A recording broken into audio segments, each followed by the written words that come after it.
Intelligent মানুষের হাতের স্পর্শ পাওয়া মাত্রই একটা সাধারণ জিনিস হয়ে ওঠে অসাধারণ। এই যে কাঠের টেবিল ল্যাম্পটি দেখতে পাচ্ছেন, এর মূল্য বাংলাদেশি টাকায় কম বেশি ৫ লক্ষ টাকা। এখন হয়তো আপনার মনে প্রশ্ন আসছে, কেন এত টাকা দাম হবে? তাহলে বিনীত অনুরোধ করছি এই ভিডিওটা শেষ পর্যন্ত মনোযোগ দিয়ে দেখুন।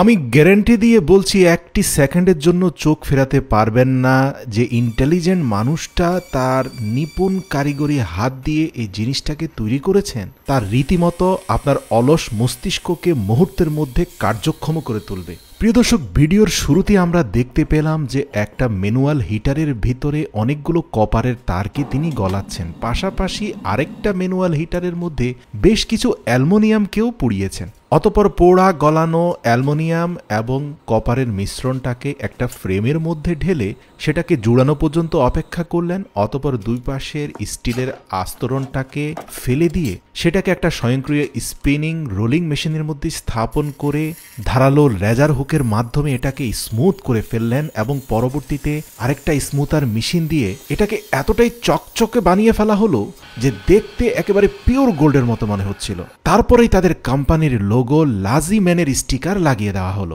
এটার উপরে একটা বিশেষ কেমিক্যালাইজড ব্লু প্রিন্ট দিয়ে এটাকে হাইড্রোজেন প্যারক্সাইড এবং লেমন অ্যাসিডের পানিতে লবণ মিশিয়ে অনেকক্ষণ ভিজিয়ে রাখা হলো, যার ফলে যে অংশটাতে এই কেমিক্যালাইজড ব্লু কালারটা পড়েনি সেই অংশটা এই রাসায়নিক দ্রবণ কিছুটা গলিয়ে ফেলেছে। অতঃপর আরেকটি রাসায়নিক বস্তুর মাধ্যমে কালার উঠিয়ে ফেলার পরে তাদের লোগোটা স্থায়ীভাবে চকচকে গ্লোসি ফিনিশিংয়ে দেখা যাচ্ছে, যার চারপাশটা অসাধারণ ডিজাইন এবং কারুকার্যের এক উজ্জ্বল নিদর্শন হয়ে উঠেছে। প্রিয় দর্শক, এবার আমরা দেখতে পেলাম সেই স্পাইরাল উডেন হ্যান্ডটা তৈরি করা হচ্ছে। আপনারা দেখতে পাচ্ছেন যে একটা লম্বা কাঠকে খুব চমৎকার ভাবে তাদের স্বয়ংক্রিয় স্পিনিং মেশিনের মাধ্যমে স্মুথ আকারে লম্বা শেপে তৈরি করা হলো। তারপরে একটা তারকে বিশেষ কিছু ডিভাইসের মাধ্যমে সংযুক্ত করে এটার মেজারমেন্টটাকে শেপে নিয়ে এসে আরেকটা ফ্রেমের মধ্যে এই স্পাইরাল বস্তুটাকে ঢুকিয়ে লেজার মেশিনের মাধ্যমে এটাকে সমান্তরাল মাপে স্পাইরাল অংশগুলো থেকে কাঠকে সরিয়ে ফেলা হলো। দেখতে পাচ্ছেন কত চমৎকার ভাবে